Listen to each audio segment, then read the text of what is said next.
pada saat itu gue nggak tahu nih, gue cuma nge-labelin mereka ini sebagai orang-orang yang anomali. Sampai akhirnya sekarang zaman sosial media mulai muncul tuh youtuber muda yang sukses luar biasa.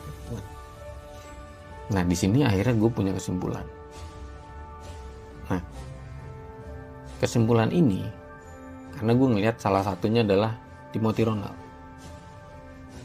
Timothy Ronald ini ketika umur 15 tahun dia cerita, dia sudah tahu apa yang mau dia capai di hidupnya, apa yang harus dia lakukan, apa yang dia harus pelajari, dan saat ini di umur 20-an dia udah jadi salah satu triliuner. Kemudian Ferry Rohandi di salah satu podcast dia cerita bahwa ketika kedua orang tuanya kerja, dia pulang sekolah sendirian, apa yang dia lakukan? Dia ke perpustakaan. Dan konyolnya nih, nggak sekedar baca komik, tapi baca ensiklopedia. Itu menurut gue udah aneh untuk anak kecil gitu.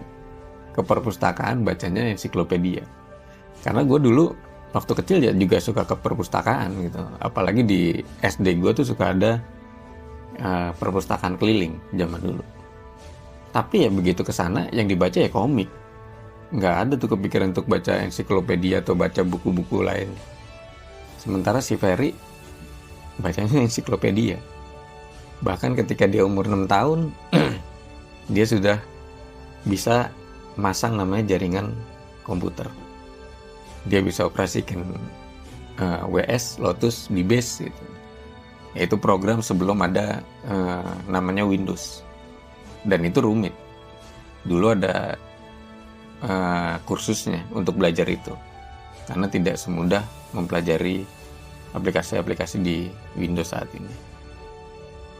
Nah, ternyata mereka berdua ini kesamanya punya IQ yang tinggi.